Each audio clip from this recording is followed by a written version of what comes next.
ನಮಸ್ಕಾರ ವೀಕ್ಷಕರೇ, ನಾನು ಡಾಕ್ಟರ್ ನಾರಾಯಣ್ ಮುದ್ದಿಲ, ಆಯುರ್ವೇದಿಕ್ ಸೆಕ್ಸುಲಜಿಸ್ಟ್, ಆಯುರ್ವೇದಿಕ್ ಕನ್ಸಲ್ಟೆಂಟ್, ಜಯನಗರ್ ಬೆಂಗಳೂರಿನಲ್ಲಿ ಪ್ರಾಕ್ಟೀಸ್ ಮಾಡ್ತೀನಿ. ಜಯನಗರ್ನಲ್ಲಿ ಶ್ರೀನಿವಾಸ್ ಕ್ಲಿನಿಕ್ ಅಂತ ನನ್ನ ಕ್ಲಿನಿಕ್ ಇದೆ. ಇದು ಜಯನಗರ್ 7 ಬ್ಲಾಕು ಯಡಿಯೂರು ಸರ್ಕಲ್ ಅಂತ ಬರುತ್ತೆ. ಮೆಟ್ರೋ ಸ್ಟೇಷನಿಂದ ವಾಕೇಬಲ್ ಡಿಸ್ಟೆನ್ಸ್, ಅಲ್ಲಿ ಪ್ರಾಕ್ಟೀಸ್ ಮಾಡ್ತೇನೆ. ಸೊ ಇವತ್ತು ಒಂದು ವಿಷಯ ಏನಂದರೆ, ರೀಸೆಂಟ್ಲಿ ಯಂಗ್ ಹುಡುಗರಲ್ಲಿ ಡೆತ್ ಏನಾಗ್ತಾ ಇದೆ, ತುಂಬ ಯಂಗ್ ಹುಡುಗರಲ್ಲಿ ಕಾರ್ಡಿಯಾಕ್ ಅರೆಸ್ಟ್ ಏನಾಗ್ತಾ ಇದೆ, ಇದು ಆಗೋಕ್ಕೆ ರೀಸನ್ ಏನು, ಯಾಕೆ ಆಗ್ತಿರಬಹುದು, ಇದಕ್ಕೆ ಲೈಂಗಿಕ ಜೀವನಕ್ಕೆ ಅಥವಾ ಲೈಂಗಿಕ ಪ್ರಾಬ್ಲಮ್ಗೆ ಏನಾದರೂ ಡೈರೆಕ್ಟ್ಲಿ ಅಥವಾ ಇಂಡೈರೆಕ್ಟ್ಲಿ ಕನೆಕ್ಷನ್ ಇದೆಯಾ ಅಂತ.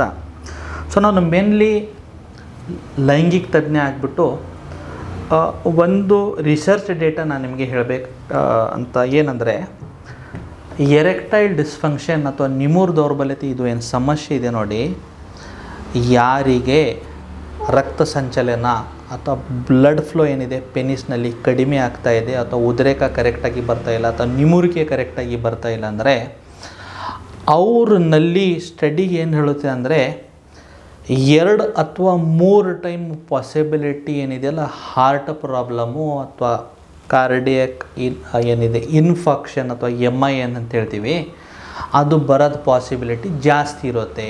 ಯಾಕಂದರೆ ಯಾವ ಫ್ಯಾಟ್ದಿಂದ ವೆಸಲ್ಸ್ ಒಳಗಡೆ ಅಥಿರೋಸ್ಕ್ಲಿರೋಟಿಕ್ ಕಂಡೀಷನ್ ಡೆವಲಪ್ ಆಗ್ತಾಯಿದೆ ಅಂದರೆ, ಫ್ಯಾಟ್ ಕೂತ್ಕೊಳ್ತಾ ಇದೆ. ಹೇಗೆ ಈ ಫ್ಯಾಟು ಪೆನಿಸ್ನಲ್ಲಿ ಬರುವ ಬ್ಲಡ್ ಫ್ಲೋನ ಕಾಂಪ್ರಮೈಸ್ ಮಾಡ್ತಾ ಇದೆ, ಪೆನಿಸ್ನಲ್ಲಿ ಏನು ಬ್ಲಡ್ ಹೋಗ್ತಾ ಇದೆ ಇದನ್ನು ಕಡಿಮೆ ಮಾಡ್ತಾ ಇದೆ. ಇಲ್ಲಿ ಹೇಗೆ ಪ್ಲೇಕ್ಸ್ ಉತ್ಪತ್ತಿ ಆಗಿದೆ ಪೆನಿಸ್ ಒಳಗಡೆ ಇರುವ ಆರ್ಟ್ರಿನಲ್ಲಿ, ದೇರ್ ಈಸ್ ಎ ಪಾಸಿಬಿಲಿಟಿ ಅವನಿಗೆ ಸೇಮ್ ಏನಿದೆಯಲ್ಲ ಪ್ಲೇಕ್ಸು ಹಾರ್ಟ್ನಲ್ಲಿ ಅಥವಾ ಹಾರ್ಟ್ ವೆಸಲ್ಸ್ನಲ್ಲಿ ಕೂಡ ಇರಬಹುದು. ಯಾಕಂದರೆ ಹಾರ್ಟು ಮತ್ತು ಪೆನಿಸ್ ಇದು ಏನಂದರೆ ಒಂದೇನಂದರೆ ಈ ಮಿರರ್ ಇಮೇಜ್. ನಿಮ್ಮ ಹಾರ್ಟ್ ಎಷ್ಟು ಹೆಲ್ದಿ ಇದೆ, ನಿಮ್ಮ ಹಾರ್ಟ್ ಎಷ್ಟು ಬ್ಲಡ್ನ ಚೆನ್ನಾಗಿ ಪಂಪ್ ಮಾಡ್ತಾ ಇದೆ, ಅಷ್ಟೇ ನಿಮ್ಮ ಪೆನಿಸ್ನಲ್ಲಿ ಉದ್ರೇಕ ಹಾರ್ಡ್ನೆಸ್ ಚೆನ್ನಾಗಿ ಬರುತ್ತೆ. ನಿಮ್ಮ ಹಾರ್ಟ್ನಲ್ಲಿ ಯಾವುದೋ ಹೈಪರ್ಟ್ರಫಿ ಬರ್ತಾ ಇದೆ, ಹಾರ್ಟ್ನಲ್ಲಿ ಯಾವುದೋ ಮಯೋಪ್ಯಾಥಿ ಬರ್ತಾ ಇದೆ, ಮಯೋಕಾರ್ಡೈಟಿಸ್ ಆಗ್ತಾ ಇದೆ, ನಿಮ್ಮ ಹಾರ್ಟ್ನಲ್ಲಿ ಲೆಫ್ಟ್ ವೆಂಟ್ರಿಕಲರ್ ಹೈಪರ್ಟ್ರಫಿ ಏನಾದರೂ ಡೆವಲಪ್ ಆಗ್ತಾ ಇದೆ, ವಾಲ್ ಡಿಫೆಕ್ಟ್ಸ್ ಏನಾದರೂ ಡೆವಲಪ್ ಆಗ್ತಾ ಇದೆ, ಅಥವಾ ಪರ್ಟಿಕ್ಯುಲರ್ ಹಾರ್ಟ್ಗೆ ರಕ್ತ ಸಂಚಲನೆ ಮಾಡುವ ಆರ್ಟ್ರಿನಲ್ಲಿ ಏನಾದರೂ ಬ್ಲಾಕೇಜಸ್ ಆಗ್ತಾ ಇದೆ ಅಂದರೆ, ಅದರ ಡೈರೆಕ್ಟ್ಲಿ ಆರ್ ಇಂಡೈರೆಕ್ಟ್ಲಿ ಎಫೆಕ್ಟ್ ನಿಮ್ಮ ಸೆಕ್ಸುವಲ್ ಲೈಫ್ನಲ್ಲಿ ಬರುತ್ತೆ. ಸೊ ನಿಮಗೆ ಉದ್ರೇಕನಲ್ಲಿ ಏನಾದರೂ ಸಮಸ್ಯೆ ಆಗ್ತಾ ಇದೆ, ಡಯಾಬಿಟಿಸ್ ಹಿಸ್ಟ್ರಿ ಇದೆ, ಸ್ಮೋಕರ್ ಇದ್ದೀರಾ, family history of heart problem ಇದೆ, ವೇಟ್ ಇದೆ, ಸ್ವಲ್ಪ ನಡೆದ್ರೆ ಸುಸ್ತಾಗುತ್ತೆ, ನೀವು TMT ಟೆಸ್ಟ್ ಏನಾದರೂ ಮಾಡಿದ್ರೆ ಅದರಲ್ಲಿ ನಿಮಗೆ TMT ಪಾಸಿಟಿವ್ ಏನಾದರೂ ಬಂದಿದೆ, ಎಕೋ ಮಾಡಿದ್ರೆ ಎಕೋನಲ್ಲಿ ಸ್ವಲ್ಪ ಸ್ಕಾರ್ ಬರ್ತಾ ಇದೆ, ಅಥವಾ EFನಲ್ಲಿ ಏನಾದರೂ ವೇರಿಯೇಷನ್ ಬರ್ತಾ ಇದೆ, ECGನಲ್ಲಿ ಏನಾದರೂ ಸ್ಟ್ರೇನ್ ಪ್ಯಾಟರ್ನ್ ಬರ್ತಾ ಇದೆ, ಅಥವಾ ಆಂಜಿಯೋಗ್ರಾಮ್ ಮಾಡಿದ್ರೆ ಅದರಲ್ಲಿ ಬ್ಲಾಕೇಜಸ್ ಬರ್ತಾ ಇದೆ, ಅದರ ಅರ್ಥ ನೀವು ನಿಮ್ಮ ಹಾರ್ಟನ್ನ ಪ್ರೊಟೆಕ್ಟ್ ಮಾಡಬೇಕು. ನೀವು ನಿಮ್ಮ ಹಾರ್ಟ್ ಬಗ್ಗೆ ಕಾಳಜಿ ವಹಿಸಬೇಕು.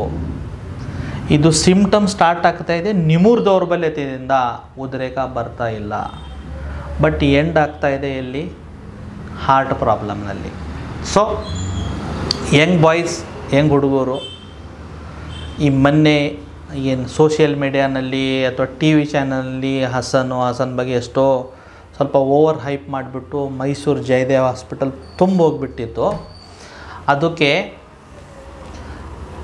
ನನ್ನ ಪರ್ಸ್ನಲ್ ಅಬ್ಸರ್ವೇಷನ್ ಪ್ರಕಾರ, ಒಂದು ಇಂಪ್ರಾಪರ್ ಸ್ಲೀಪ್, ಎರಡನೇದು ತುಂಬ ಅರ್ಲಿ ಏಜ್ನಲ್ಲಿ ಸ್ಮೋಕಿಂಗು ಅಥವಾ ಆಲ್ಕೋಹಾಲ್ಗೆ ಅಡಿಕ್ಷನ್ನು, ಮೂರನೇದು ಹೊರಗಡೆ ತಿನ್ನುವ ಆಹಾರಗಳು, ತುಂಬ ಅಭ್ಯಾಸ ಹೊರಗಡೆ ತಿನ್ನೋದು ಜಾಸ್ತಿ, ಜಂಕ್ ಫುಡ್ಡು, ಚಟ್ಪಟ ಐಟಮು, ಅದರಿಂದ ಆಯಿಲ್ ಅಂಶ ಇರುವ ಜಾಸ್ತಿ. ಇವಾಗ ಇವೆಲ್ಲ soya oil, low quality oil ಹಾಕ್ಬಿಟ್ಟು ಏನು ಮಾಡ್ತಾರೆ, ಫ್ರೈ ಮಾಡ್ತಾರೆ. ನೂಡಲ್ಸು, ಗೋಬಿ ಮಂಚೂರಿ, ಅದು ಎಲ್ಲ ಬರ್ಗರ್ಸು, ಪಿಜ್ಜಾಸು, ಇದರಿಂದ ಆಗುವ ಸ್ಕ್ಲೆರೋಟಿಕ್ ಕಂಡೀಷನ್ಸು.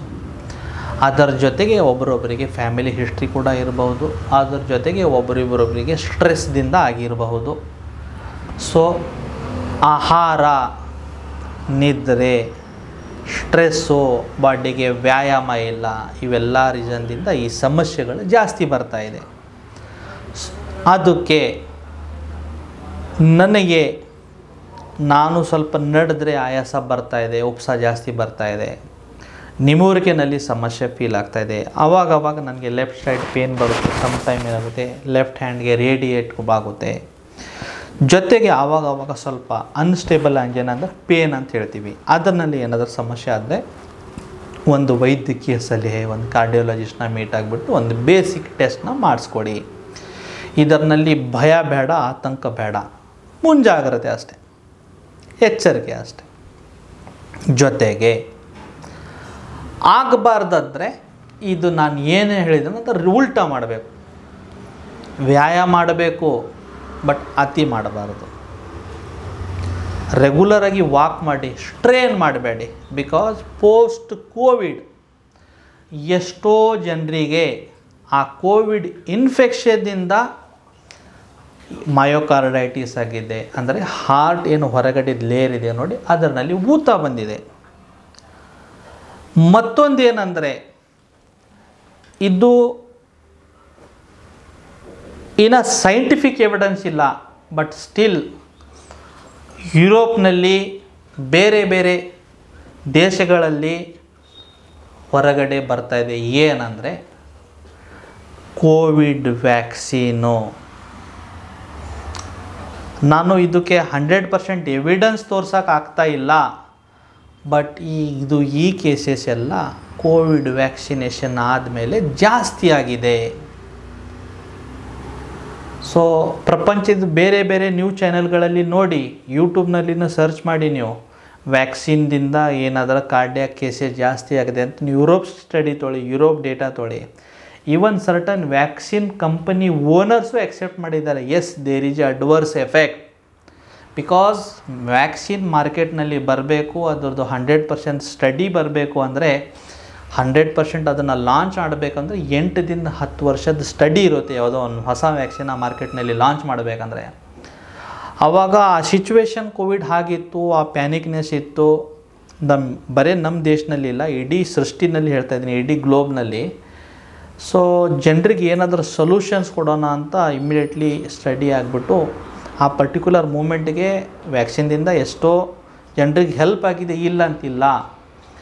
ಬಟ್ ಏನಂದರೆ ಯಾವುದೋ ಒಂದು ಡ್ರಗ್ ಎಲ್ಲೋ ನಮಗೆ ಒಂದು ಬೆನಿಫಿಟ್ ಕೊಡ್ತಾ ಇದೆ ಅಂದರೆ, ಸೊ ನಾವು we should be ready for even it's adverse effect ಇದ್ದೇ ಇರುತ್ತೆ. ಸೊ ಏನಾದರೂ ನಿಮಗೆ ಆ ಥರ ಸಮಸ್ಯೆ ಫೀಲ್ ಆಗ್ತಾ ಇದೆ ಅಥವಾ ಏನೋ ಡಿಸ್ಕಂಫರ್ಟ್ ಇದೆ ಅಂದರೆ ಬಾಡಿನ ಓವರ್ ಸ್ಟ್ರೈನ್ ಮಾಡ್ಕೋಬೇಡಿ. ರಾತ್ರಿ ಜಾಸ್ತಿ ಲೇಟ್ ನೈಟ್ ಇದು ಮಾಡಬೇಡಿ ಮಲ್ಗೋಕ್ಕೆ. ಹೊರಗಡೆ ತಿನ್ನೋದು ಸ್ವಲ್ಪ ಕಡಿಮೆ ಮಾಡಿ. ಸ್ಮೋಕ್ ಡ್ರಿಂಕ್ಸ್ ಏನಾದರೂ ಮಾಡ್ತೀರಂದರೆ ಅದನ್ನು ಬಿಟ್ಬಿಡಿ. ಎಷ್ಟೈತೆ ಅಷ್ಟು ಸಾಫ್ಟು ಈಜಿಲಿ ಡೈಜೆಸ್ಟಿಬಲ್ ಫುಡ್ಡೇ ತೊಗೊಳ್ಳಿ. ವಾರಕ್ಕೆ ಒಂದಿನ ಉಪವಾಸ ಮಾಡಿ. ಒಂದಿನ ಆಗಲ್ಲ ಅಂದ್ರೆ ಹಾಫ್ ಡೇ ಉಪವಾಸ ಮಾಡಿ. ನನಗೆ ಉಪವಾಸ ಮಾಡೋಕ್ಕಾಗಲ್ಲ ಅಂದರೆ ಒಂದಿನ ಬರೀ ಫ್ರೂಟ್ಸ್ ಮೇಲೆ ಇರಿ.